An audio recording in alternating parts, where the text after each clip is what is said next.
typing. Do you remember Big George Foreman from back in the day? Yeah, the terrifying boxer who cleaned out Joe Frazier twice, easily defeated Ken Norton, went life and death with Ron Lyle, and gave us one of the most memorable nights in boxing history when he faced Ali in the Rumble in the Jungle. Close your eyes and think back, and you can probably picture the huge, angry, aggressive knockout artist he once was. Just the way we liked him. But have you seen how he lives now? If you followed him back then, it will be an upsetting sight, because the way George Foreman lives now at 75 is sad. We all remember what George Foreman was like in his pomp. Right. But for those whose memories have grown hazy, let's do a brief recap. Foreman grew up in Houston, Texas, raised by his mother and her husband, J.D. Foreman, whose name he took because his biological father was not around. Early on, he turned to crime, operating as a mugger from the age of 15. Judging by the intimidating man he became, he was not the kind of kid you'd want to get jumped by, even at that age. But then, at 16, he decided to turn his life around and began to learn carpentry and bricklaying. At around this time, he also took up boxing, and as a big, powerful teenager, he quickly discovered that punching people was something he had a special talent for. He was selected to represent the USA at the Olympics, taking gold in Mexico City in 1968. What a fight he is waging. All the Russian has been beaten all over the ring. He appears to this reporter to have had enough referee stops contest. George Foreman is the winner of the gold medal in the heavyweight competition. In achievement, he still counts as his greatest, despite the many notable moments his professional career would produce. With an amateur record of 22-4, Foreman turned pro at 20, fighting and winning 25 times in his first 2 years. Winner George Foreman. Hard to imagine such numbers today, isn't it? But that's how it used to be. All but 3 of those victories came by way of knockout, and Foreman was already establishing a reputation as a huge puncher. After collecting 37 wins and no losses at age 24, Foreman went to Kingston, Jamaica to fight Joe Frazier, becoming heavyweight champ by obliterating him in just 2 rounds. He then successfully defended his title twice, including against Ken Norton. Next up was Muhammad Ali and the legendary Rumble in the Jungle that took place in Kinshasa, Zaire, now the Democratic Republic of the Congo. Both Frazier and Norton. He had recently defeated Ali, so Foreman went into the Rumble as favorite. In fact, with Ali supposedly already past his best and Foreman knocking people out for fun, many were actually fearful for Ali's safety and even his life going into the bout. But every fight fan knows what happened next. Ali used his rope-a-dope tactics to wear Foreman out before sending him crashing to the canvas due to fatigue as much as through the force of his punches in the 8th. So after a reign of just 2 defenses, Foreman had lost his crown, and things started to go downhill from there. Foreman took his first loss badly, and it seriously damaged his ego and self-belief.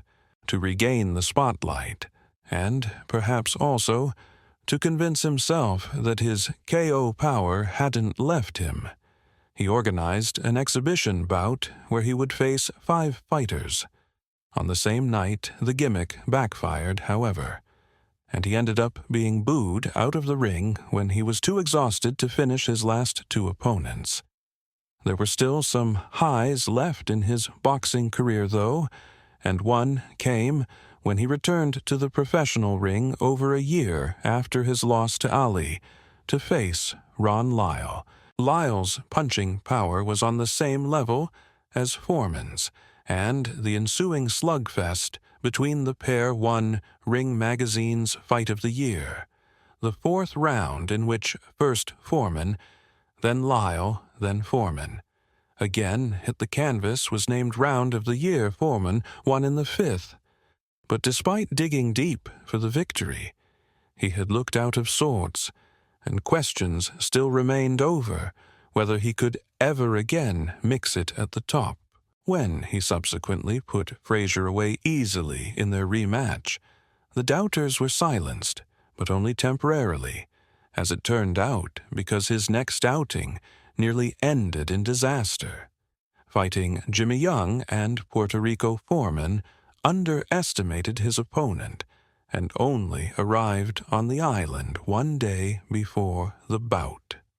Without time to acclimatize, Foreman put in a subpar performance, eventually losing by unanimous points. Decision. In the changing room after the fight, he then collapsed from exhaustion and dehydration, causing him to have a near-death experience. He later recounted how close to death he began to pray to God, despite never previously having been a religious man. They looked at me, and I started screaming. I haven't stopped since Jesus Christ has come alive in me. He promised to donate his prize money to charity, but he says he then heard a voice telling him, "I don't want your money, I want you." Foreman regained consciousness but was a changed man, and after the fight he retired from boxing. Of course, he famously came back at the age of 38 after a decade out of the ring. He then recaptured his heavyweight crown at the third time of asking just shy of his 46th birthday, becoming the oldest heavyweight world champion in history. Rumors have since swirled that his then-promoter, Bob Arum, was involved in underhand dealings and that he allegedly bribed the IBF to massage their rankings and deliver him his shots at the title. However, at 45, he still did it at an older age than anyone else ever has. So we have to give him his flowers for that. But that was it. And after 3 successful defenses, he lost his final bout against Shannon Briggs and hung them up for good. His final professional record stood at 76-5 with 68 knockouts. So what's become of Foreman now? After his loss to Young and subsequent near-death experience, he underwent a major personality change. In his younger days, he had been one of the most feared fighters on the planet, an angry, sullen, aloof, and arrogant man that other boxers dreaded facing and journalists shied away from interviewing. But afterwards, he became a much happier, talkative, and even jovial man who was fun to be around, a far cry from the menacing figure who had once made his name putting people to sleep in the 70s. Sure, for a while during his comeback, he still possessed knockout power in his fists, but the terrifying big George of old had gone forever. Nowadays, at 75, he comes across as a jolly, grandfatherly figure, an idea the younger George Foreman would have met with a derisive smirk when he was growling and snarling his way up the boxing rankings, knocking out everyone in his way. Having found God, he became a pastor and now leads church services several times a week. So as you can see, he has truly abandoned the hard man image that wants to find him.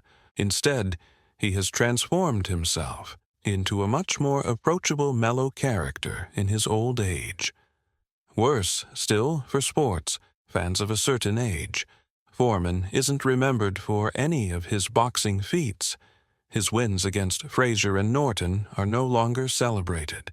The rumble in the jungle is ancient history, and his battle with Lyle isn't even mentioned anymore. Rather, younger people know Foreman as that guy on TV with the grill, a former boxer reduced to advertising a kitchen appliance to make ends meet, being remembered for a grill and having to survive on the supposed $200 million he made from that, instead of being able to live on the money he earned honestly. in the ring by punching people in the face, must be the ultimate humiliation. If that wasn't bad enough, he has also become a well-liked TV personality, appearing on such shows as The Masked Singer. He was then eliminated from the show with grace and good humor, after thoroughly enjoying himself, as though winning no longer even mattered to him. He now lives with his fifth wife and has 12 children from his various marriages. He named all of his sons George, so at least he won't have any problems remembering their names. He still sometimes goes into the gym to hit a bag, even at his age. What an undignified spectacle. An old man in his 70s mixing with younger athletes and trying to stay in shape when he should be at home with a pipe in his slippers. In all seriousness, in recent years, 2 women have come forward to accuse him of sexual abuse when he was a young man and they were minors back in the 70s. Foreman strenuously denies these accusations, claiming the charges are nothing but an attempt at extortion. The charges are currently still under investigation, so it's hard to comment on this either way, but let's just hope he didn't do it. But otherwise, the teen mugger turned world champion, boxer turned pastor, now appears to have found peace and fulfillment as he approaches his twilight years. He is now rightly regarded as a respected elder statesman of the sport and an incredibly popular character within the world of boxing.